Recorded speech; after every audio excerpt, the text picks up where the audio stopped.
Hello, everyone. Hi. The most beleaguered hello. It's like, yeah, we just sound so sad. Just like, well, it's a sad day. We're watching Cruella. Yeah, it's like the title Enjoy. of the title of the video should be pretty evident on why we're sad. Yeah. Cruella, like you've heard a little bit about it, haven't you? Of Yeah. things that I happen. watched. Yeah, I watched Amanda the Jedi's video on it, and she actually liked it. I can like she was like, if you pretend it's not a Cruella movie, then it's good because it's like a heist movie. But I was like, we shall see about that. She's allowed to say things. She is. Sometimes I genuinely think she gives movies a bit of a pass. Sometimes. Shall we just get on with it? Just rip the band-aid off. Yeah. Yeah. Let's just Alright. watch this garbage fire.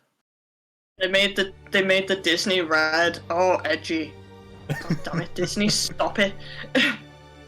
Like, why is no one concerned that the baby came out with, like, black and white hair? Like, is nobody else like, this might be a mutant, guys? It's a Disney film? Question mark? Reason.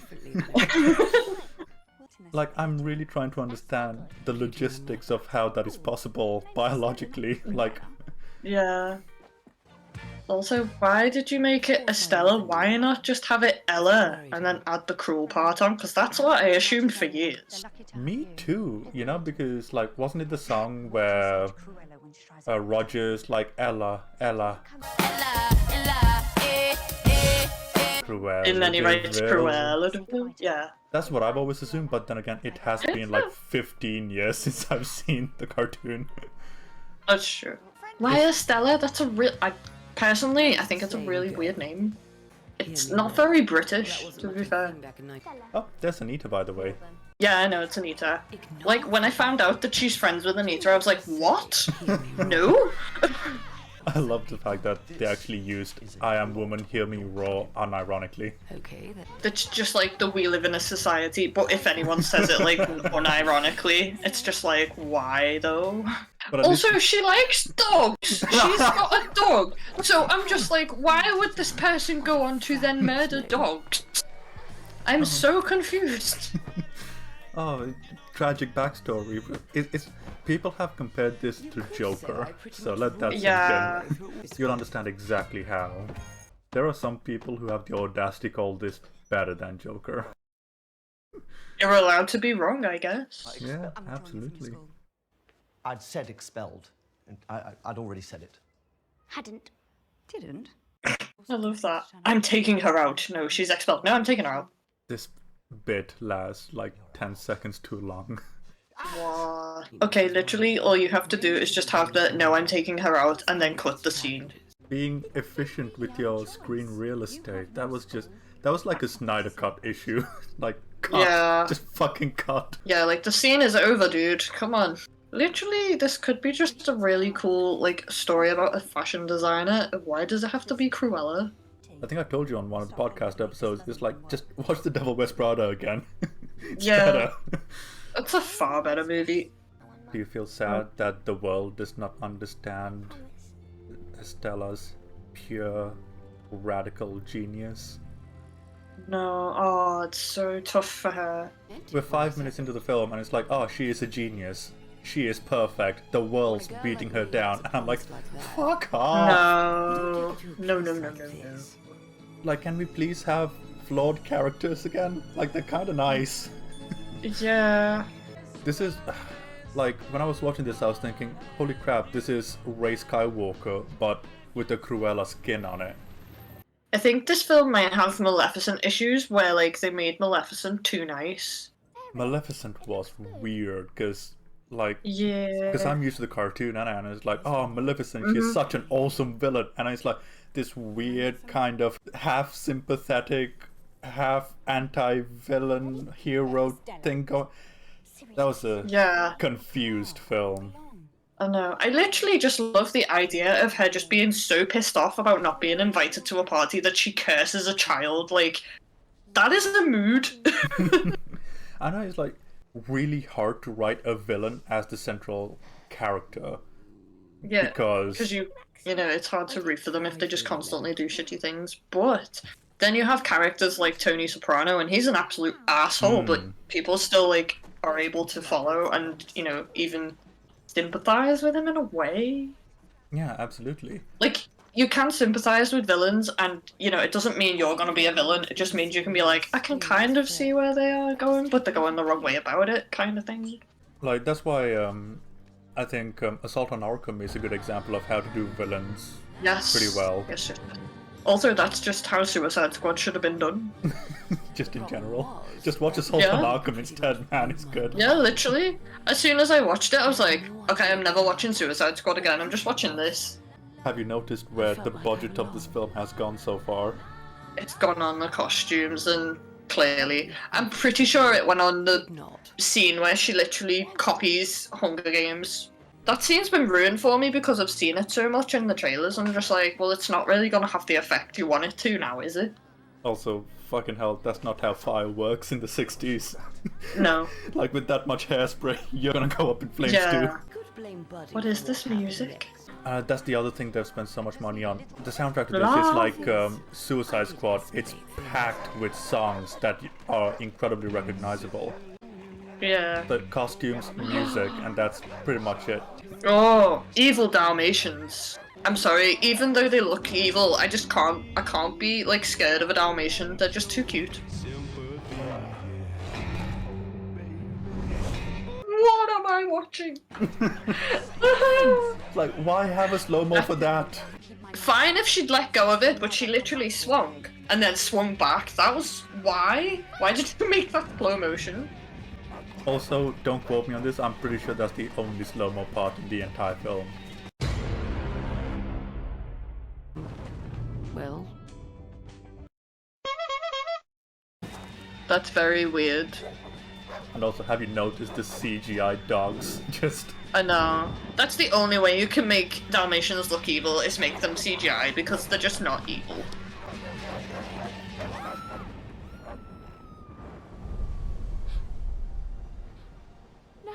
Literally, move out the way! It's like, did you... Literally, what the fuck? Move out of the... I love her gormless expression, as she's just like, oh wait, dogs are coming at me. I wonder what I should do. Oh my god, I'm dead! Oh no, I died! It's such a, like, blank expression. Like, you could tell the direction was, okay, we're gonna have the dogs come, but no one... And you just don't do anything. It's like someone forgot to give her the cue to be worried, but they left the take in anyway. The best way I would have done that is I wouldn't have slowed it down, I would have had them come at her out of nowhere and just push her over, because like that, in real life, if someone got pushed over unaware, then there wouldn't be like a build-up. There'd be literally, the dogs would just push her over and it'd be over in a flash. I think she just That's how I would do it. Yeah, out. that's how I would shoot it, personally, and that might not be everyone's take because they like slow motion, but like... No, like, I feel like it'd be like a shock, because it's like, oh my god, they're dead. Like, because you had plenty of time to move out of the way there. So it just looks really dumb. And it's mental, right? Because the studio executives advised against that scene, and the director stood firm on it. And What I'm is like, it with directors keeping really shitty scenes in the films? It's like, usually I'm like, oh, executives, but this is one of the few times I'm like, oh, they kind of had a point. It's like with Wonder Woman, they had a point there as well, because they wanted the beginning scene and the mall scene taken out. But they were like, no, keep them in. And also, it's a bit weird that she's like, it's my fault. It's like, no, it's kind of the dog's fault. It is See, mad like, because... it's really hard to feel sorry for her, because it just doesn't... I don't know, I feel like they got a really bad child actor there. But No. also, we don't have a foundation for their relationship either. She is the child, the other was the mother. The only difference between this and any other Disney film is that we saw the mother die, like Bambi. Yeah. We're still, like, what, 10 minutes into this film? Already the mother's gone, and we don't have a relationship between them, and we're expected to feel sorry for this character when all we've seen of her is she breaks rules, and she thinks of herself as a genius, and thinks that the world's against her anyway, so nothing has changed, even though the mother's dead. Yeah, I would literally argue, right, she's just had her mum tell her she's a genius. I don't think she actually is a genius. No, she's a brat. Yeah. From what we've seen so far. Like, I hate it when films conflate genius with being an asshole. It's one of the things that I don't like about Rick and Morty. Like, I do like the show, but the way they handle Rick is stupid because he's just an asshole, and they're like, he's an asshole because he's smart, and it's like, no. I think one of the best ways of doing it is a well-done Sherlock, like for example the 80s with Jeremy Brett. That's the best way to have a genius while also being very curt with the people he interacts with. Yeah, like, I like it when they're genius, but they're not, it's like they're not intentionally mean. Like, with Rick, he's mean all the time, and he knows he's being mean. He's just like, I don't care. It's almost like, oh, hey, Benedict Cumberbatch was really good at Sherlock, and he was a bit of an ass, but they kind of missed the point of why he was an ass. Yeah. He was an ass because he was, like, socially awkward. And, like, you can't come across as, like, rude, like, when you're socially awkward because you're not really sure how to act. Yeah. So you can just come across as being an asshole by just not talking. If anything, he was pragmatic to a fault. And that just comes across as an ass to us normies. Yeah. Oh dear, I'm sorry, the child acting in this is very horrendous. Very bad. It's awful. Bless his soul, Jasper tries, but oh my god, it is very, what's the word I'm looking for? Wooden?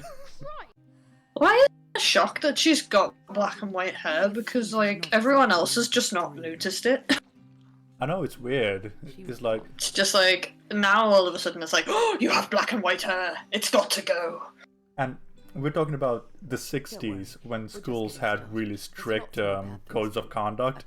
You come in also, here... also, she should be screaming in pain because hair dye fucking burns your scalp, especially when you first use it because you're not used to it. So, like, she should have literally been like, ow!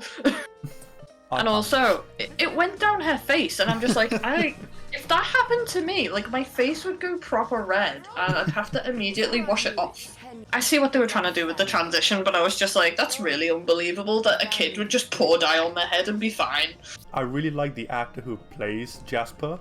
I just don't like him in this film, unfortunately. Because I love him in Game of Thrones, in Plebs, in literally anything else but this. Oh, I have an issue with the voiceover. Literally, stop telling us what you're doing. You don't need to. It. Fucking annoying. Like, I did a video about voiceover, and this is exactly the problem with it. Like, it's fine to have the voiceover, because it's good to know the character's thoughts and stuff, but, like, when they're showing what they're doing, you don't need to know. You don't need to be told. Because it's like, when you're actually doing something, you don't in your head go, I am typing on my laptop. Absolutely. Like, if it was an accompanying piece, for example, if she was going, oh, hey, like, I found people I related to, and, you know, I'm doing something that I find mildly fulfilling, but I don't feel fulfilled or something like that, while she's doing all these things and having fun with them. Like, oh, there's an insight to character while also showing us that she is having fun. Try and expand instead of just regurgitating what is already there. Yeah, or like I said, just don't have voiceover over those kind of things, because you don't really need to know. Yeah. Because the whole point of that little snippet of a scene was to show us that she liked designing. And I think it showed her designing about 3 times, so it's like, we get the point, she likes designing. And we already got that point at the very start when she was a little man as well. It's like... Exactly. Also, anyone watching this is just like, you're just talking through the whole film, and it's like, yes, go watch it if you actually want to watch it, because we're gonna complain. We are actually talking about things that are happening in the film and relating it to something else as well, so we're coming at you with references, and these are the references. He said references right after you were talking about references. Timing! That was perfect. Oh, I will admit, that moment was cool, where, oh, Jasper cares about Cruella and gets her the opportunity at the clothing shop. Yeah. Thing is, we also gotta keep in mind, this is Cruella. If this wasn't Cruella, if this was just a Devil Wears Prada-esque story where she's rising up the fashion industry and that's how she got in with a friend, you know, slipping it in and stuff like that, that's really endearing. But knowing what we know about Cruella and what she ends up doing later on, you're like, well, Sure. It's hard to feel sorry for someone when you know they're gonna turn into an absolute monster. It's like in Joker, you do not really feel sorry for him. No, Joker is... You do, but you're like, I feel sorry for him, but I still don't condone what's happening. Joker is really interesting because you've got a character that you can absolutely sympathize with and you completely understand, and I think that's kind of the horror of Joker in a certain way, because you understand intimately why he's doing everything he's doing, even though you know it's wrong. That's true. Like, so far I've just gotten that Cruella really, really likes fashion, and she steals off people. And she's a genius, let's not forget that. And she's way too talented, and it's like, no, you don't need to keep telling us a character's a genius, you need to show. Yeah, because right now we've seen her sewing and not much else. Like, she designed her own coat for school, but that was, what, scribbles and signatures and stuff like that. I'm like, I'm not a fashionista. I'm sure, yeah. I will admit. I'm sure a lot of kids do stuff like that, though. Especially creative ones. I mean, hell, we used to do that when we were leaving school in Sri Lanka. You know? Signatures on the tops, you know, it's what we did. Yeah, we did that when we finished secondary school as well. Everyone wrote, like, stuff on the shirts. Yeah. But, you know, like, you have, like, white shirts for school. Honestly, I really like Emma Thompson, but not Emma Thompson, Emma Stone. Yeah, Emma Thompson is in it as well, so... Yeah, I think that's why I was getting confused because they're both in it. I really like her, but I think maybe... I reckon I don't know how to feel about the accent. It is a bit off-putting, and I feel like this is how Americans think British people sound. She's quite well-spoken, considering that she is meant to be of a lowly status. Yeah. I would have loved it if she had like a proper pure Cockney accent and just gradually lost it throughout the film because of being around Emma Thompson. That would have been really cool. Oh hell, you know, have like a fucking thick northern accent or something like that, you know? Yeah. Oh my god, give her a Yorkshire accent. You know, like back in Yorkshire, it's just go nuts with it, man. A proper Brummie accent either, just. Oh my god, a Brummie accent would be amazing. But it's like, you can even relate the accent to a character as well, because she's shedding more and more of her origins in favor of wanting to be this eccentric person that wants to kill Dalmatians for a coat. That was just stupid love, like what? Like the way she threw that bin bag away was just really funny, because it was just like, no one throws rubbish away like that. It's almost as if she's never done it in her life, and no one's going to not notice banana on their skin. That is a very distinct feeling. They want to treat this as a very, well, I don't want to say very serious, but, you know, quite straightforward in his presentation, you know, with the characters and all of that. And she ate it. I know, I kind of gagged the first time I saw that. That's gross. The way they're presenting all of the people that are doubting her are cartoonishly doubting her. Yes, this guy's facial expressions look like they belong in an animated film. He is just the stereotypical uppity, upper-class Englishman that is far too sophisticated, and it's like, it's almost like it is the stereotype written by an American. Yeah, that's what I mean. This is literally how Americans think we speak. It's like, oh yes, I'm sad. Yes, and when we're upper class, we always speak in a haughty manner. It's actually kind of comical. Yeah. No, I've heard some, like, people from Yorkshire that are pretty well off, like, upper class, and they don't even sound like that. Yeah, like, there's a reason why actors have to train in RP to actually perfect the proper spoken English. Aw, this poor song got put in this movie. I'm so sorry, song. She's not even singing it right, and it's painful. I like it, because that's kind of what people do when they sing along to songs, but also, where's the music coming from for her to sing along? I know, is it diegetic or is it non-diegetic? It's sending mixed messages. I'm so confused! Aw, we didn't get to see what she did to the mannequin? I am disappointed. I mean, I know we get to see it afterwards, but I would have liked to have seen her do a bit more than smack the hat off the mannequin, you know? Like, how did all that happen? Yeah, that would have been cool. I want to see that. That's stupid. I hate that. I hate it when films like it's like I'll just use Harry Potter as an example. In the fourth film, right? There's supposed to be this really epic Quidditch match, and we never get to see it. Oh right, I remember reading that. Yeah. Yeah, like you, it's really cool. But like in the film, it's like let the match begin, and then it literally cuts to after the match, and it's like I wanted to see that. I really hate it when films do that. It's like we've already spoken about how this film wastes its real estate. That was the one time where you could have really done something interesting with it. Yeah, like show us how much of a genius she is. Like give us a little bit of I don't know, like her thought process when she did the mannequin. Yeah, because now you've told us she's genius. Okay, fair enough, and we're getting to the near half the 30-minute mark. How about you show us her doing something now?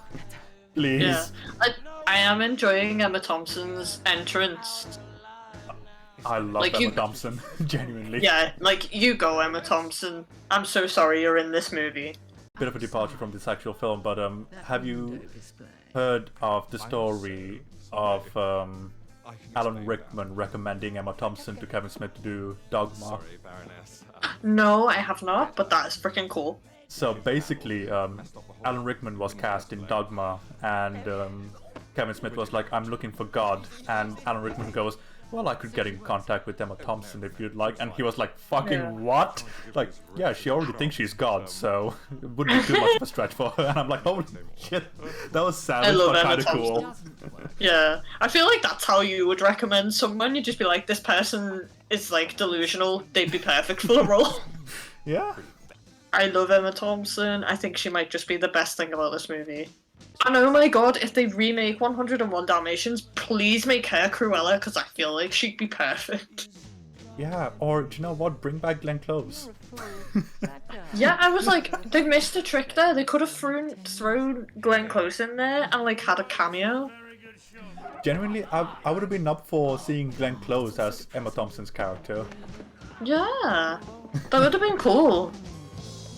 Just like a little like post-credit scene maybe of just older Cruella like sitting in her office, just doing something, or laughing maniacally. That would be a cool way to end this. Oh, Glenn Close laughing maniacally is amazing. It's brilliant. Like, oh my god. Like, when I was little, I obviously used to be terrified of her, but then like as I watched it when I was a bit older, I was like, I want to be this person with minus the dog killing. But yeah. Like, the confidence and just the way she carried herself, I was just like, that is the level of confidence I want. This is Not a really expensive music video. not a lot's really happened. She's kind of living rough, and now she has a magic job. She got by destroying a mannequin, and also, like, that's literally stolen from a film called Mannequin, I think. The film, like the really old, I think it's 80s film, Mannequin, where like there's a mannequin in the store and it's a guy who puts it together and she literally ends up coming to life and she helps him make like really cool window displays. And it helps him get a promotion, and I'm like, that is literally the feelings I was getting from that scene, except we actually get to see him do things with the mannequin. You remember Show Don't Tell? It's like, I'm okay with you telling me things, but I'd like to see it as well. Just like the implication, like they showed us what happened afterwards, but it's like, can we see what she was like what she did? Like, she's supposed to be a genius, so I would like to know how she did that. You gave me a red like that. I can't understand how she doesn't have that red already in stock, considering she works with fabrics. You would have a sample color. That was just a way to be like, this person's a bitch. She will use cuts as a reference. Oh, for fuck's sake, another song. Like, I love these songs, but goddammit, in this context, it really hurts. Yeah. My god, I really want that jacket. Like, that is my kind of style. Like, I'm enjoying her clothes in this more than the character. See, you'd think with the amount of time they're spending with this character that he'd have a big part in it. You know what? I really am just like, I want this guy to be in the film more. Him, And he doesn't have a Jasper. posh accent, he's just like talking normally. Can we? Oh no, and that's literally all we get of him, and that's sad. If this was paced out a little bit more, you know, actually done properly, you could have like a 10-episode arc where Cruella goes from childhood to eviltisms. Yeah. And this would be like episode 3. This would be like hour 3 of the miniseries. There's a lot of individual plot points being covered, but none of it has actually been developed. Yeah, like literally they could have just done a Queen's Gambit thing where like the first 2 episodes just cover her childhood and teenage years and then she's an adult. Also, I want to know how Cruella's managing to get all these really nice clothes when she's supposedly literally living rough. That kind of dress, like literally, is very expensive in real life. Like, I want those clothes, but I'm like aware they like cost a lot of money just to have like this many different clothes to wear every day. It's like, imagine if we had a segment in the film where it was actually developing, like fleshing out her life with Jasper and Horace, where they're out on a job, or a couple of jobs even, and it gets to the point where, oh, they're robbing a place, and she's like, oh, I really want this dress, and the other two are like, no, essentials, things we can actually use or sell. And she's like, no, I really want this fucking dress, bro. And she takes it anyway, kind of thing, you know, just showing just how passionate she is and also explaining how she gets the good wardrobe. Literally, that skirt, like, I've looked at skirts like that because I really like them. They're like kind of steampunk aesthetic. They're like 50 quid. Like, I know it's like 80s. I don't know when this is set. I can't tell. It was the 60s when she was a kid, so I'd say mid-70s, give or take. Okay, yeah, 70s. Well, yeah, like in the 70s, I imagine that kind of dress would still be like expensive and or hard to get hold of. So I guess you could argue she's designed it, but then even still, where's she got the material from to design it? I know it's really nitpicky and it's just film, but like for me, I'm just like, I can't like not notice that. See, especially because it's a character that is supposed to be like, she's very poor, she's not. See, that is so, something I didn't notice, where it's like, oh, the clothes Cruella's wearing are actually really, really nice and expensive. I'm like, holy shit, this film is tanking even more than it already was. And I mean, like, obviously, if you're not someone who knows, like, how much stuff costs, or, like, because literally that's just a case of I'm really into that style, but I could never design something like that myself, so I'd obviously have to pay for it. So, like, there's been occasions where I'm like, I really want that skirt, but it's a bit too expensive and I'll have to just not get it. So, yeah, it would be nice if you, like, showed us her potentially, like, stealing clothes, and that would explain how she's dressing so nicely. Like I say, it's nitpicky, but, you know, it's still something that I can't, like, unnotice. No, that is a valid point, because if you're going to be going at it from this angle, like, resource management is still a thing. You gotta try and explain how, like, even if you don't show her getting every single piece of material, at least show us one scene, yeah. Yeah, like, okay, this is how she did get material, and we can just assume that's how she continues to get material. Because I'm guarantee every outfit that we see her in is going to be very fancy and really nice, and it's like expensive. Yeah, and also it would take so much effort to just steal that amount of materials all the time. I think the only time she's looked poor and run down is literally in that maid outfit, and since then, all of the clothes she's wearing are just like glamorous, glamorous and immaculate, and I'm just like, I want those clothes. Like the outfit department should really be commended, because some of the clothes in this are really cool. Yeah, and it's like, if only they spent more time trying to figure out if the clothes that the characters wear are appropriate to the character. Yeah. Like, it's really good in The Devil Wears Prada, because you get a very distinct change, because the character starts out wearing just, like, jumpers and skirts and whatnot, and then she starts wearing more and more expensive clothing, but that's to show, like, how well she's doing at the job. So, like, they could have done that kind of thing, where she got the job and then started getting all the fancy clothes as, like, a perk of the job. Like, that's why it works. Yeah, and also it shows, like, the way she dressed in The Devil Wears Prada also showed her mentality and her commitment to the job as well. The better she wore, the more committed she was, and the less she started to think about her boyfriend and stuff like that, you know, recontextualizing her priorities. And when she's back in slacks, you know, the priorities are reset and she's found what is important in life. And it's like, god damn it, I'm respecting The Devil Wears Prada a lot more than I did watching this film. Like, when I first watched The Devil Wears Prada, I was just like, oh, this is just... It was mostly because I was like, I really like Anne Hathaway. Like, I'll watch anything she's in. Now that we're getting into the meat and potatoes of this film, It turns out that the woman that was there to see Mother was in the opening was her, Emma Thompson. Oh Yeah. my god, who would have thought? Shocking. And now for a heist. Yeah, it turns into Ocean's 4 all of a sudden. It's just like, oh my Yeah. god. It's our biggest job. This segment, the entirety of the heist, you'd think would take the rest of the film, but no, it's really fast. It's done soon.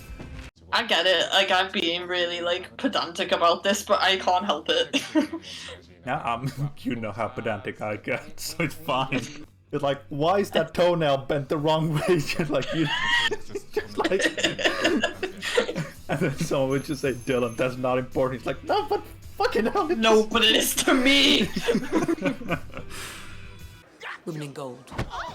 Wait, that's not throwing, they just got rugby tackled? I know, it's weird. It's mental.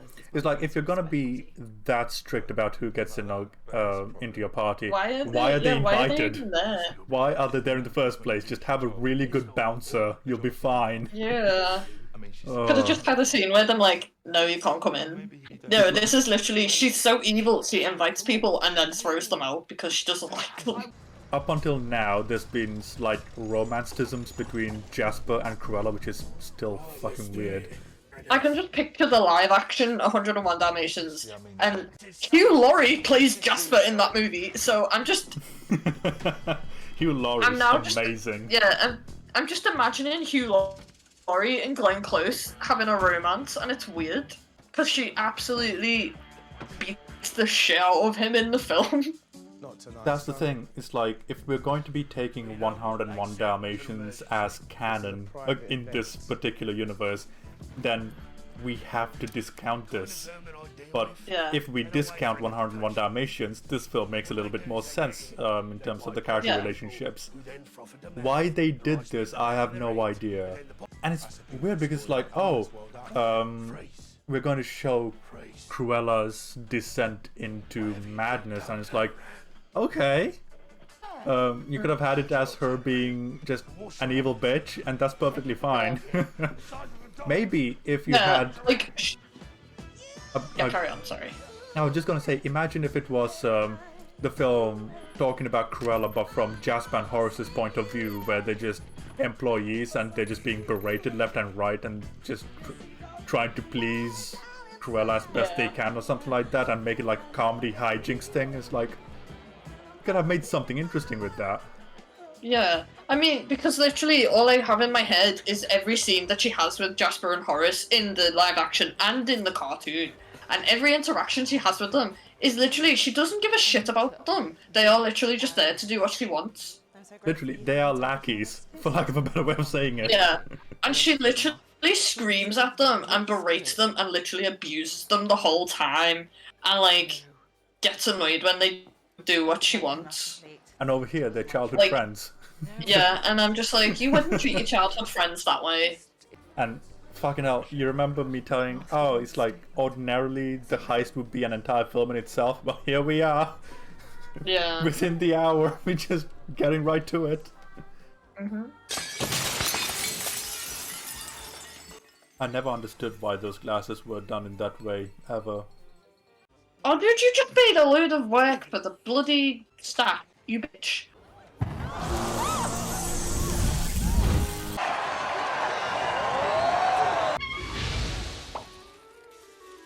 Now, that's what I call Mongolian barbecue.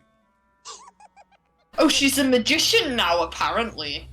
Somebody sat there and went, what if we took the bit from Game of Thrones and threw it in this movie? You mean Hunger Games? Yeah, sorry. I mean, it's got game in there, so it's fine. Game of Thrones, oops, yeah. Yeah, that'd be a bit messed up if it was like, let's take that one scene from Game of Thrones. Also, I'm sorry, you are not going to convince me that a team of highly trained bodyguards are gonna be beaten left and right by fucking Cruella. Also, this is a woman who is actively friends with a bunch of people who specialize in skinning animals. Like, obviously she's not right now, but like, the more and more I think about it is I'm like, how are you going to make this character sympathetic? She's literally called Cruella because she's so damn cruel. And like, I don't think she's very cruel at all. I think she's just a bit of a bitch sometimes in this. No. She is the misunderstood genius that is being spat on by society. Like Joker. Except for one thing, that movie's better. This is a person who's supposed to be a genius, guys. Yes, such a genius to the point that she can't hold a conversation and be a distraction. It's great. Oh, and it just so happened that her schoolmate, Anita, was the one taking the pictures in this party. How? But, I have so many issues with this. Since when is Anita a fucking journalist? Oh my god, she recognized it. She recognized the whistle. Oh no. I love how during the flashback it's got to the point where she's actively pointing at the mother and the mother is still standing there like a gormless tit. Oh, you'll love this upcoming moment. Oh, she can hotwire cars because that's just a thing she can do? Okay. Oh. Yeah, she's driving like a maniac now. It's like, yeah, she can hotwire a car and she can drive, and it's like, driving's not that easy. Especially those days. No, also, I am having driving lessons and it's not that easy to drive a car if you've never driven one before. Oh. And she can hotwire one, that's the best bit. Yeah. Oh. I mean, I guess it's supposed to imply that she's already been doing that to, like, you know, survive. But then none of them have driven before, they just mentioned it. Yeah. It's just like, yeah, I'm hotwiring a car, but I'm not gonna steal it. I'm just gonna leave it there and let someone know I can't do it if I wanted to. Like, fucking what? Yeah. Oh, Like, that scene was supposed to be her, like, pretty much having a panic attack, and the fact that she's just driven a car in that state is just baffling to me. yeah, you'd think when you're panicking you wouldn't be able to think straight or behave in a coherent manner or anything like that. No. It's like, you can drive. That's fine. She just added another thing onto the 5 stages of grief. They're called the 5 stages of grief for a reason, guys. There's 5 of them. To add one more. And it's not even a good one. No, revenge is not a good one. That's not how you process grief. Why are you putting this in here? I get it, it's supposed to be a cool line, or it's supposed to be like, look, she's becoming evil, but still, just cringe. Yeah, it's mental how just overnight she turns into a completely different person. Yeah, I would have liked to have seen it happen gradually, like, she just like, not just straight up, like, whacking everything, just like very gradually acting like Cruella. Because I kind of like the idea that it's a persona and she's gone way too into it, and that would make sense why she's so horrible. But like, it just feels like it's overnight, she's just literally become this horrible person. At the very start, when she was a young woman and going into the school for the first time, the mother was like, oh, what do we say to Cruella? So already as a child, Cruella was... It's almost like split personalities. So the film's almost like, oh yeah, she's a schizophrenic and she can switch between Cruella and Estella. And I'm like, fucking what? In a weird way, the cool part about Cruella, this weird way of describing it, is the fact that it was her. It wasn't anything else. She was just an evil bitch that just wanted a fur coat. You know, it was really simple. Whereas now she was told she couldn't have something, and then she wanted it more because it was like, I want it. Well, you can't have it, but I want it. Yeah, and now we've got all this. Oh yeah, hey, it's like, I'm actually not sure if it's like schizophrenia or if it's an alter ego that she created when she's young. Like, I don't know. It's not. Yeah. It's not clear. The vibe I got was like it's a persona she puts on, and she's just gotten too lost in it, which I could completely see happening. Oh my god, this scene is pissing me off because this scene is word for word the same as a 101 Dalmatians, where she invites her into her office. I'm just like, why is this here? Because she's supposed to have not gone fully on Cruella yet. Oh, but she can switch between them, you know? It's like a light switch. It's easy, I know, but it's fine. That's a line she's supposed to say years later, after she's after Dalmatians, you know? Sorry, that's just really pissed me off. Genghis? You called the Dalmatian Genghis? Oh my god. Like, this is... He looked pretty chill. He just kicked the thing over. He's just like, oh, I lost my dogs. It's not even his dogs, it's his employer's dogs, which is the best part. And he's just like, damn it, I'll take it out on this box. This film is trying to take itself a bit too seriously, and it's attempting to depict an era that is very prejudiced. A lot of tism was going on when it comes to race. Let's just say. Yeah. And yeah. I gotta say, with the amount of people that are lawyers and reporters, photographers, and working in this era. This era, it's a very diverse London, I must say. Oh, he's in the film again! Yay! I like that guy. I would warn you to not get too excited. Aww. I'd take a side film just about that guy. Joker was trying too hard. Yeah. Kind of like the idea that she's put this persona on and she liked it and preferred that over the... It's like how some people create drag characters and their drag characters are kind of like how they really want to be. And then obviously they, out of drag, they're a different kind of person. Up until now, we would assume to think that Estella is the core. But now it's like, oh, it's not even like assuming a different persona, it is a different person altogether. It's like, oh, we're halfway through the film, here's a new character, as opposed to an aspect of a character. I get what they were trying to do. They're trying to suggest, like, for me, I'm getting that they're trying to be like, this is a persona she put on, and then she wanted to actually become that. So she just decided to start acting like that, and it just happened to be what happened. But the fact that she's switching back and forth kind of ruins that. And the fact that she got the persona at, like, baby age. Yeah, like, if it wasn't in the childhood part, it would make more sense. But maybe, like, when she was a child, she made it up to kind of, like, use it as a defense mechanism. Or hell, maybe in her time in the streets. Yeah. It's like Estella. It's like a way to deal with it, but we are not shown any of this, and I'm literally speculating. Genuinely, like, so, we're trying sorry, to... film, you don't get points for that.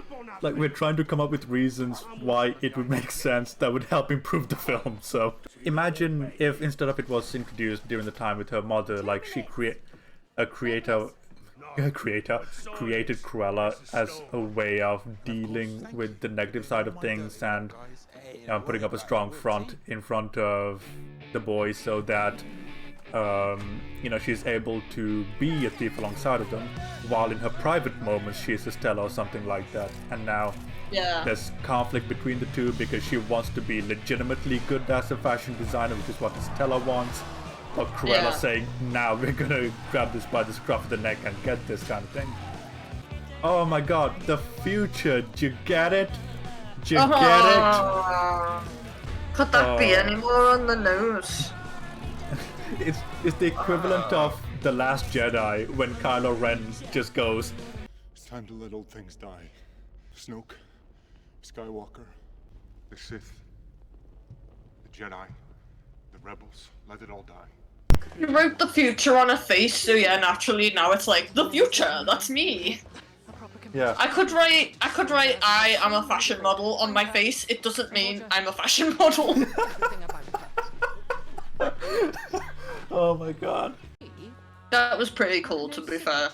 Yeah, like, visually, this film is incredibly competent at the very worst. At best, it is very pretty to look at. Oh yeah. But it's like... The outfits, the colours, and everything. Yeah. Like, I would describe it as this, like, imagine you've got a cake, and looking at it, the icing is brilliant, and you've got, like, cherries surrounding it with, like, 3 in the middle, and it's just beautifully shaped and all of that. But the actual sponge is, like, maggots, and it's rotten molded. It's like, that's this film. Like, it looks good, it sounds great, all the bells and whistles are shining, but the script is shit. That's literally how most films are these days. They look pretty, so people are like, ooh, pretty, and not really. Like, I think a lot of people, like, say to me, like, how the hell do you enjoy films? And I'm like, I watch good ones. Genuinely. Because there are good ones out there, despite us complaining all the time about films. There are actually some good ones out there, because the Cornetto trilogy are examples. And I can enjoy terrible films. I just have to switch my brain off, and obviously this is a reaction, so you are gonna get, like, brutal honesty from both of us. I mean, I love Twilight. It's shit, but I love Twilight. Yeah, it's really funny to watch it. I am just disappointed, because I do think if it wasn't tied to Cruella, that this could be a really good film. This is what I would like to call a first draft film, where the ideas for a film are all here, but some needed to be dropped, and the few that are remaining needed to be expanded upon heavily with multiple redrafts and workshops. Yeah. This potentially could have been a cross between Devil Wears Prada and a heist movie, and I would be down for that because that sounds cool as hell. Yeah, it's like a zombie film in Las Vegas during the outbreak. That sounds like a really cool film. But what we got is a different matter. Well, yeah. No, but I like the idea of, like, someone getting a really cool fashion job and then just being unable to resist this, like, one garment, and they just decide to plan a heist around it. Like, that would be cool. I would make that film. Yeah, it'd be better than this. Holy shit. If I executed it well, yeah. Oh. Well, you don't have to try very hard if this is the standard. I don't even think it needed Anita or Roger to be in it. Like, I don't get why they're in it. Don't cry. I'm not. You will. Do you bleed? You will. Because this is, like, it was supposed to, isn't this supposed to be, like, a Cruella origin story, and she doesn't even know them until, like, 101 Dalmatians, where they're together. And she gets mad at, and she's like, Anita's got married and is pregnant, and it's like, what? How dare you? Like, you're supposed to want to be a career girl like me, kind of thing. Fuck, I haven't seen it in so long, but I can't remember the circumstances of their meeting. She literally gets a job at Cruella's, like, fashion company. In the original 101. In the original one, she's just friends with her somehow. In the like, live action one, she goes for a job interview. Right. And they do actually somehow know each other still. It's like, yeah, I was at a fashion show and you, like, liked my design or something like that, and that's how they met. And then it's like a job interview, and then she gets the job, and then obviously she's like, they have a conversation where it's like, I hope there's no men, like, in your life. And she's like, no, there's none. And then she meets Roger. And it's sad that I remember all this, but I loved this film as a kid, so I remember most of the things that happen. But yeah, and then she meets Roger, and then obviously they get together, she gets pregnant, and then Cruella gets really pissed off about it, and then discovers that there's puppies, and then it's like, oh, I want to steal your puppies. And I always, like, wondered, why does she suddenly just want to steal the puppies? You know which film I used to watch a lot as a kid? 102 Dalmatians. Yes! I used to binge watch that one as well. I just love that Cruella gets turned into a cake. I watched that, so, like, and how the machinations of the factory worked with the puppies operating it. I'm like, yeah. Oh, that was a fun film. Yeah, I love the parrot in it. I just love him. He's just great. I actually had a computer game of 102 Dalmatians. Like, it was a PC game, and it was kind of like PlayStation 1 type graphics, and it was so fun.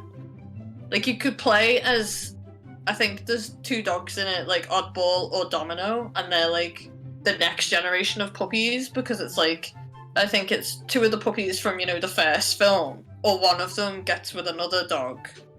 And I think it's Anita's kid, who's all grown up now, and then, like, obviously they have 2 dogs, and 2 of the main puppies that I remember. One's called Oddball because they don't have any spots, and one's called Domino because he has, like, a patch around his eye.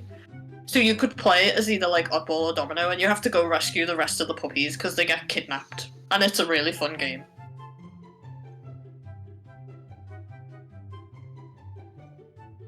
And now we've got the, women oppressed scene. You have Fit in with why she was pissed off at Anita being like, yeah, I'm married now. I'm getting married. But then that's more annoying with the whole Jasper arc. Like, if you were gonna have her be a... Because Cruella to me seems like someone who's just like, I don't want a partner. I just want to be an independent person. And that's fine. And this is the scene that they're on at the moment. It's like, oh hey, do you know what? I'm working because I don't want to be like every other woman that didn't do anything in life. And I'm like, oh my Yep. god. Okay, sure, film. She literally takes it too far. Like, the whole career thing. Like, I think it's supposed to be a point that, like, look, this person's gone so much into this work that it's literally all she cares about. She doesn't have the capacity to care about another person. Like, it's supposed to be a bad thing, Yeah. but they're kind of trying to pass it off as a good thing here, and I'm like, I'm not down with that. Yeah, and it's something that's prominent in quite a few films. Like Enola Holmes does it in a really bad way as well. Strong, independent woman, career first and nothing else at all cost. And it's like, jeez. Like, even when guys are doing that, it's portrayed as bad. These films... It's so dumb. These films really do mistake independence with solitude. But yeah, I just hate the idea that you can't have kids and you can't have a partner to be strong and independent. It's like, yes, you can. In fact, those things can help you feel more strong and independent. Yeah, because like, imagine you've got a partner, you've got a kid, you've got to juggle even more things, and if you can still end up being successful financially while doing all of that, how much more impressive can you be? Exactly. It would make fabulous coats. Oh no. Okay, you own a dog. You literally just said in front of your dog. Oh, I'm joking. And now we're like, oh, look at this road that she's going down. And I'm like, okay, like, how is this any different from when she was a kid? I struggle to see the difference. I can see why people like this movie. It's pretty. It's got really pretty clothes. Emma Stone's pretty cool. Like, I don't like her accent in this. I think it's over the top, honestly. And it's got a killer soundtrack. That's pretty much... I can see the appeal, but for me it's not doing it. And that might just be because as I'm getting older, I am getting more picky with films. Like, I'm less lenient on these things now, I've noticed. Good. We need to have a standard, man. I mean, yeah, like, it's obviously going to improve my filmmaking standard as well. Like, I truly believe that if we keep calling out crap like this over and over and over again, eventually something's gotta change. I'm not talking about the two of us in particular, but if we add our voices to it alongside everyone else, then surely someone's gotta notice. It's like, oh, maybe what we're doing isn't great. Like, if you think about it, films are supposed to be product. Yeah. And you are supposed to put your effort and make them good. Yeah, because you want to maximize profits. Exactly. The better the film, the better the chance. And it's very capitalist, but that's the kind of society we live in, so sorry about it. Also, the dress was made out of moth things? Okay, sure. I feel like Disney wanted to have her say that little bitch, but they were like, oh, actually, hang on a minute, we're Disney, we can't swear. Okay, Jasper can play guitar now, alright. Like, heavy fucking metal, man. Like, really well, and the dogs aren't bothered by it. How? Oh my god, I'm loving art even more. Oh my god. I want a film about him. I don't care. I love this song, but the fact that it's in this film offends me. I am legit just enjoying this. I think this might be my favourite bit. It's got nothing to do with the titular character. It has nothing to do with Cruella. I'm just like, I'm vibing right now. And how the fuck did she get there so fast? Magic. She killed my dogs and made a coat. I don't know how you got that from... Like, yes, the dress has dots on it.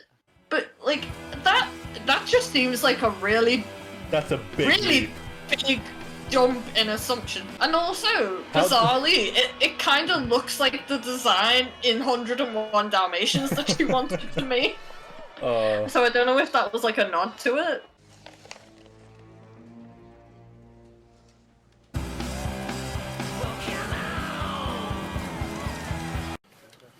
how the fuck can she tell the material when she's that far away? I know, she didn't even have binoculars. There's just no way. She's just that good.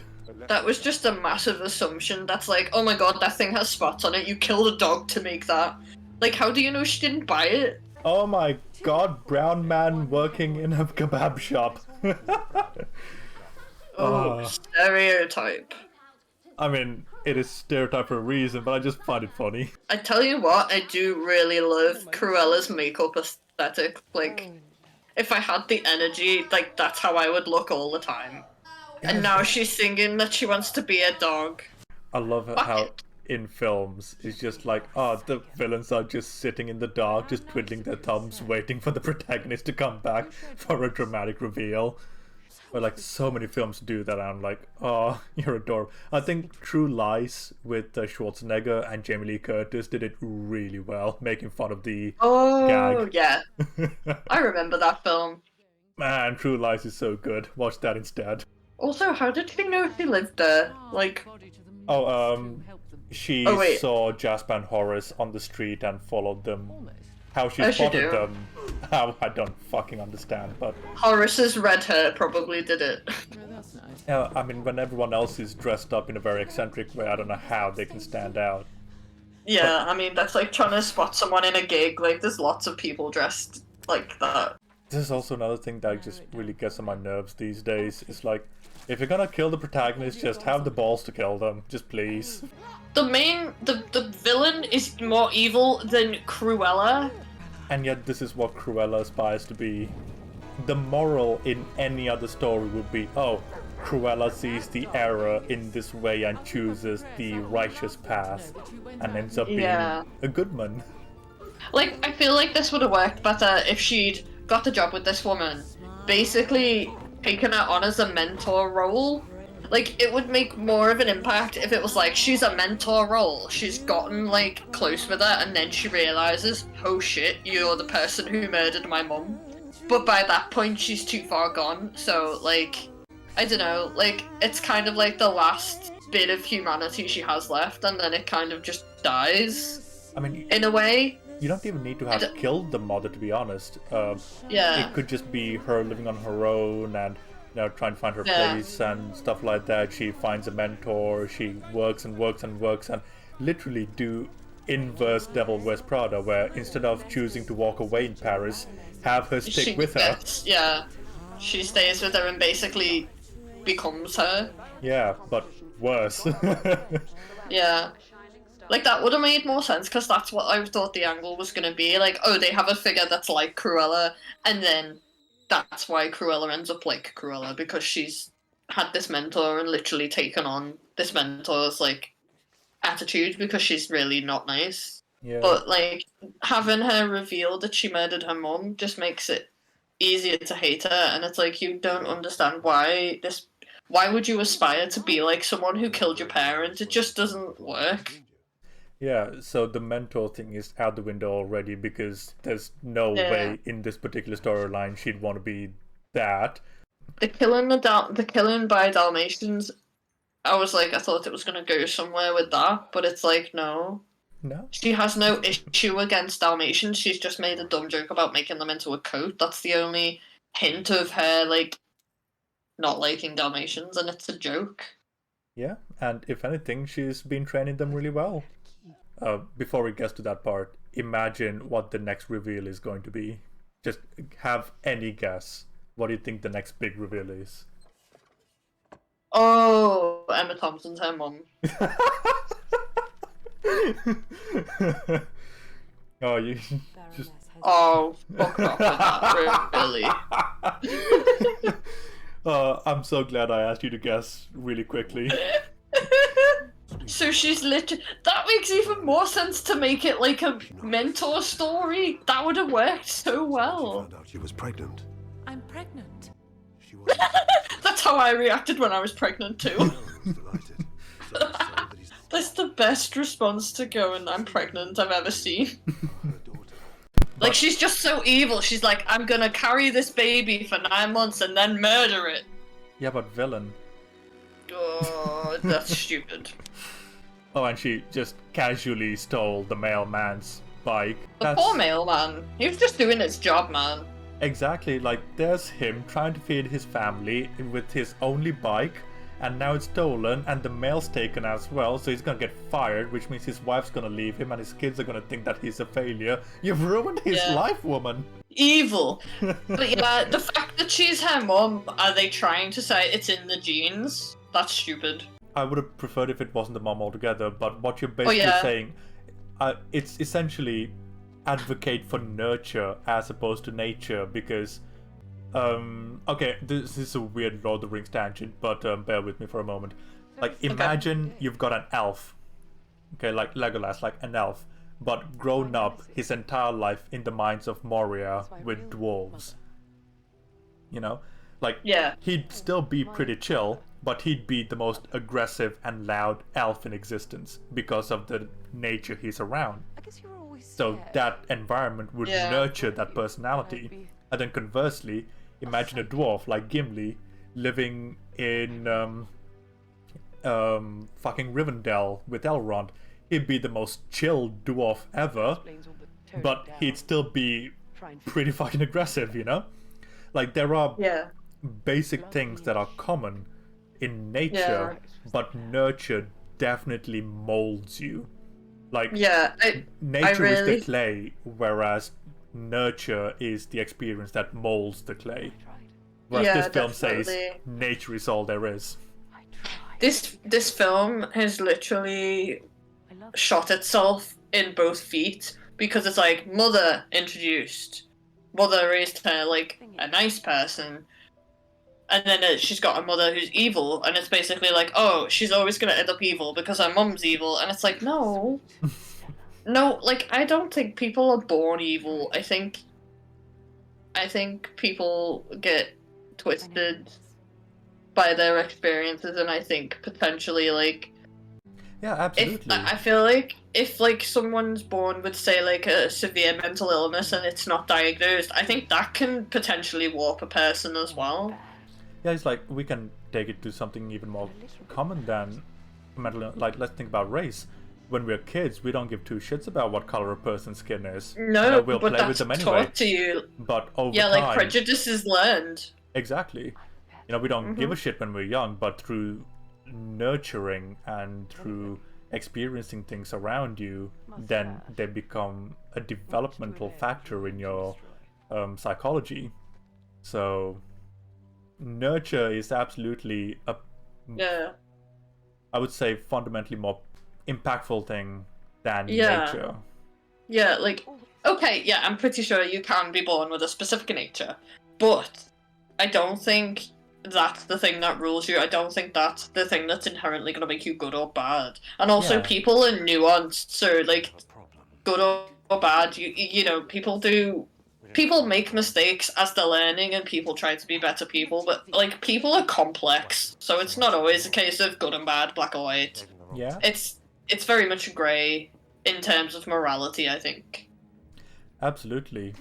And it's like, it's this film's biggest fault, because it's trying to take itself in a very serious manner while also treating the morality of characters as black and white without any nuance. Yeah, like, I think it's tried to do a bit too much, and I think having two maternal figures, it's ruined it, because I feel like it would make more sense if Cruella never knew her parents, and then finds, like, this mentor figure in that character, and then takes on their mannerisms and is kind of like, this is how I want to be. I mean, yeah, you can have it as never knew her parents, or maybe absentee parents that were never at home, so she latched onto the only parental figure she had. Like, yeah, that kind of thing. There's so many different avenues that you could have gone with this film that would have made it slightly better in every aspect.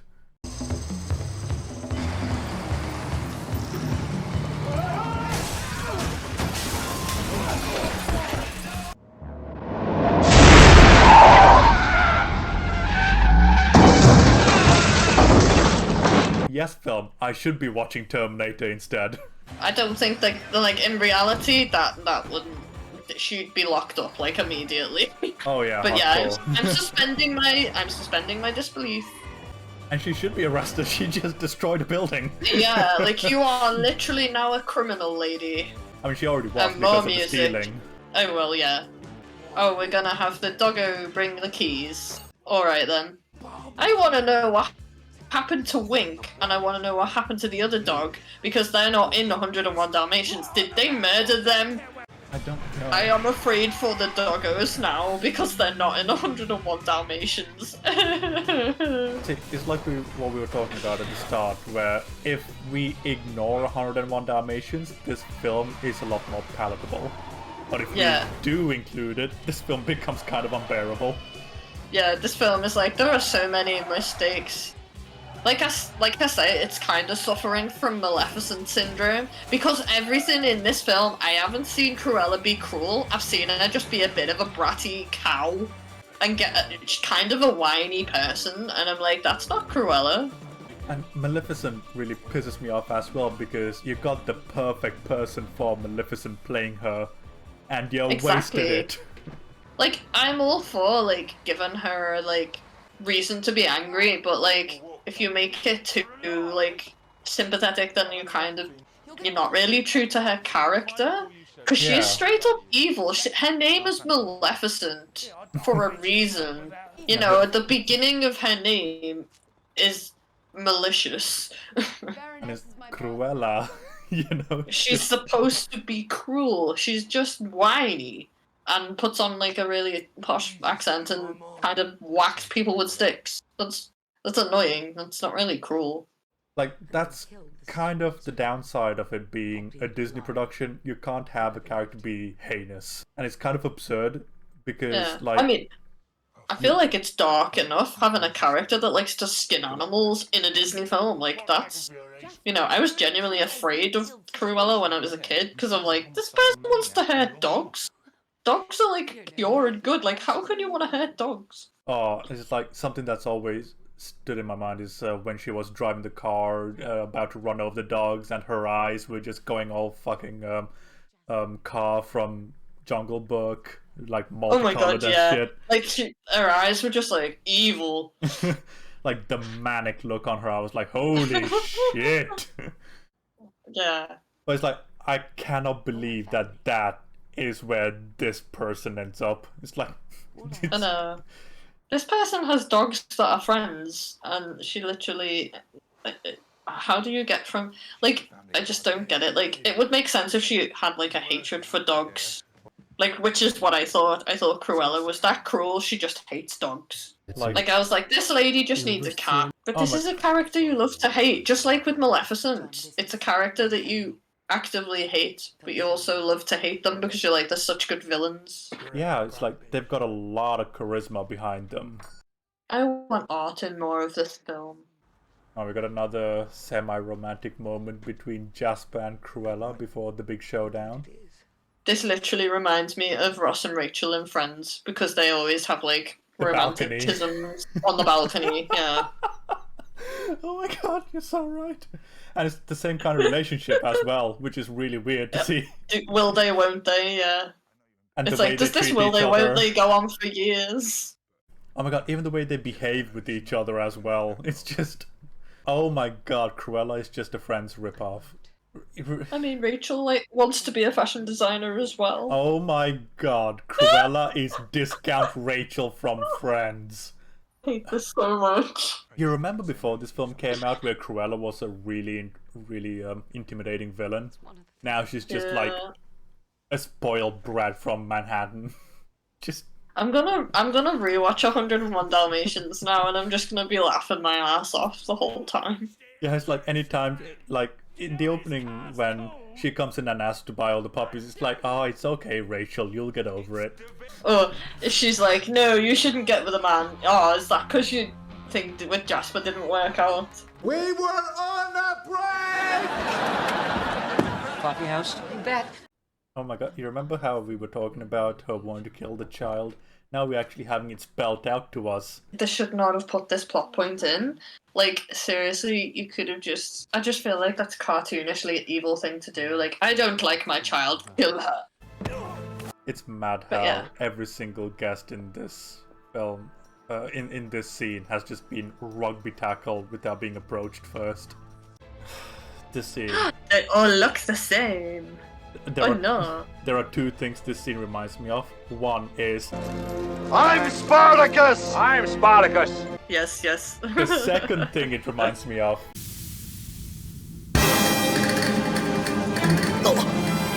Also, they couldn't find one living plant.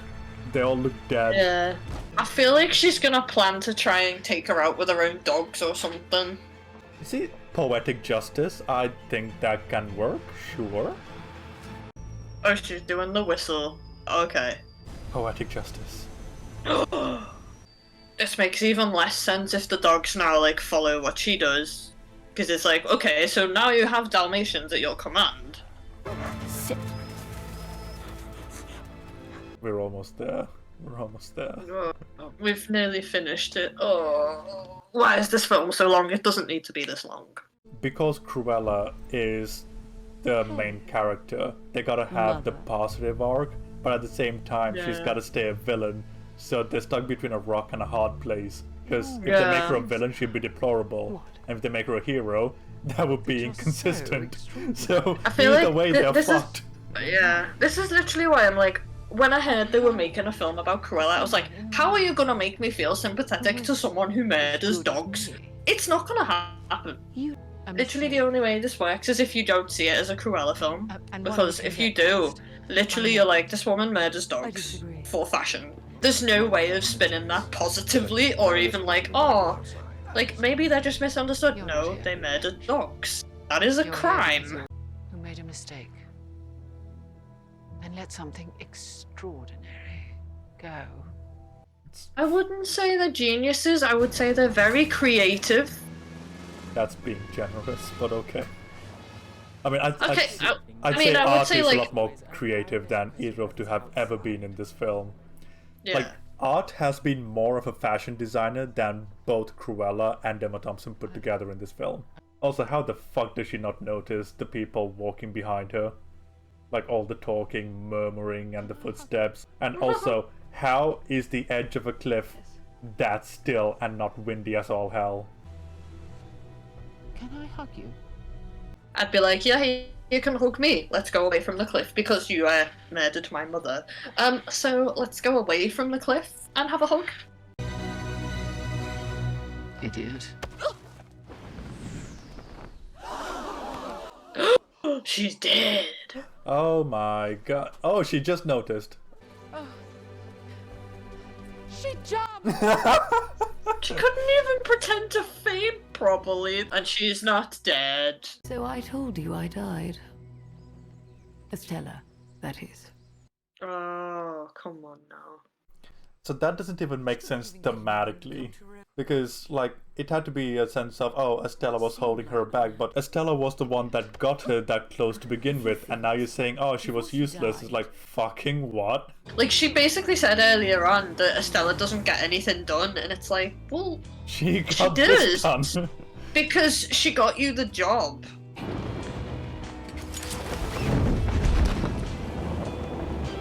I want to know where she hid that fucking parachute.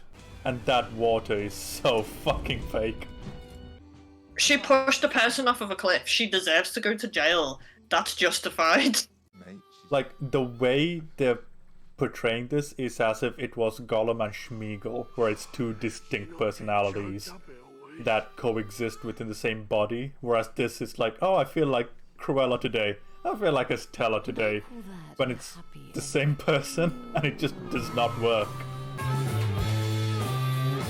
I kind of wanted that to fall off by itself, because that would have been funny. Do you know what? When I first saw that in the films, I thought someone had done that on purpose because she's that shitty. They're just like, yeah, this place is hell. See, that would have been actually interesting. Like, someone, like, vandalized it because they kind of wanted to get back at her or something. That's what I thought. See, But apparently I just have a better imagination than the writers of this film. what this film establishes is that Cruella is essentially a mid-2000s MySpace scene girl. That's Rachel. Still she's can't what get over Rachel. that. She's what Rachel is if Rachel ever became like an emo scene girl. Also, she likes Dalmatians now. And I want to know what happens to Mark Strong and Art by the time 101 Dalmatians comes about.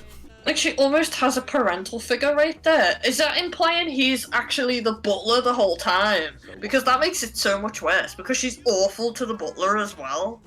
Oh, there's a mid-credit scene, by the way, so... I know about the mid-credit scene, and it's like, what? Oh, crap, I just nearly fell off my chair. This film was so bad, it nearly made me fall off my chair. Oh, you gotta watch it to believe it, though. Good God, it is. Based upon the novel 101 Dalmatians, is it? Okay, it's really hard to ignore it as canon now. I really like. There's a YouTuber I watch and he does like adaptations. I really hope he does a Lost in adaptation of this, because that would be funny. Holy shit! Emma Stone and Glenn Close produced it. I love the whole punk aesthetic to it, but that's about as far as I go with liking it. I like the pretty clothes. I like Art. He's freaking cool. With the exception of Art and the Now I Wanna scene. The end credits are pretty fucking creative. I like it. Yeah, it's cool. I like it. I feel like the end credits are more interesting, creative than the actual things that happen in the film. See, these credits belong in a better film. Yeah. Also, this song works really well because it sounds like it's describing Cruella, but it sounds like it's describing the Cruella in 101 Dalmatians, not this Cruella. So if it's based on 101 Dalmatians, is that trying to say they've rewritten 101 Dalmatians? Because in that case, why is this film called Cruella? It should be based off a character, surely, not based on this novel, because it has nothing to do with that novel. At all. Are you fucking kidding me? How dare you use that song in this film? Implies they're fucking siblings, and that I'm not okay with. All for her fur coat. Oh no. It's a plan 10 years in the making. Oh, I hate it. The whole film, not even just that bit, the whole film ruined 101 Dalmatians. Yeah. And I'm annoyed. I'm really annoyed that it's like based off 101 Dalmatians, because it's like, okay, but it's not anything to do with it. It's literally just a character, so it should be based on a character or based on characters from 101 Dalmatians. Wasn't because there are 3 Dalmatians in this movie. Yes. Well, 5 if you count the 2 at the end. This film was a trash fire. I'm sorry, but it was. It like, wasn't for people good. who like it, fair enough. Like, maybe it's easier for you to ignore stories and just enjoy the character, I guess. But I'm like, even the character in this case is hard to enjoy because it's like, it's not the character, it's a different character. It's an incredibly simplistic version of the character. Oh my god, the puppy's the same puppy. The puppy's real name is Ralph. I feel so bad for you, Ralph. You deserve better. We do not condone animal abuse. Like, that's good to know. But I'm also like, why did you make a film about a character who literally kills dogs? Disney, can you stop it, please? Like, Go find some, like, new filmmakers. Listen to them. And let them make creative films that I know you're capable of doing. I am so done with these remakes. I am so done with them. I am too. I wish they'd stop it. I really do. But you know what?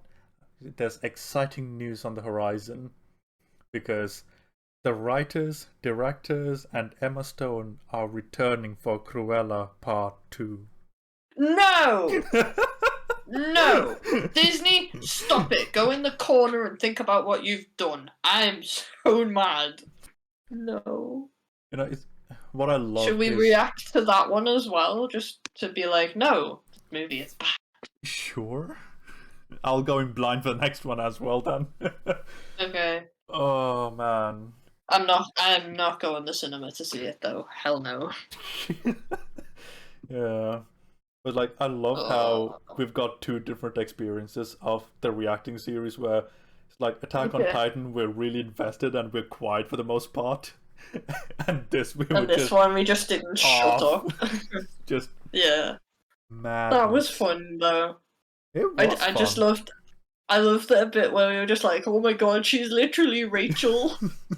That's one way to cope with really bad movies, is just like, it's fun to make fun of them. We talked quite a hefty bit about story and cause and effect, character development, and intention versus execution, so... I would argue, at least, like, it's not like we're just like, oh, this movie's bad, and then not explaining why we think it's bad. Yeah, it's like, if you want to know why we think it's bad, we've got the references. It's in the video. References. Oh From now God. on, if we talk about references, please just have the clip of Jasper saying references ready. They invented a few references. Like, this is like a solid 2.5 out of 10 based on our scale. Yeah, this is like this is bad. This is a very big miss, and it's like, why have you done this? Like you had a good idea there, but you just butchered it and shot yourself in the foot because you've picked a character that it's really hard to give them a hero arc. Like, it's a very attractive mess, but it's still a mess. Yeah, it's a very pretty film, like cinematography wise. Everything else wise, it's like, ugh.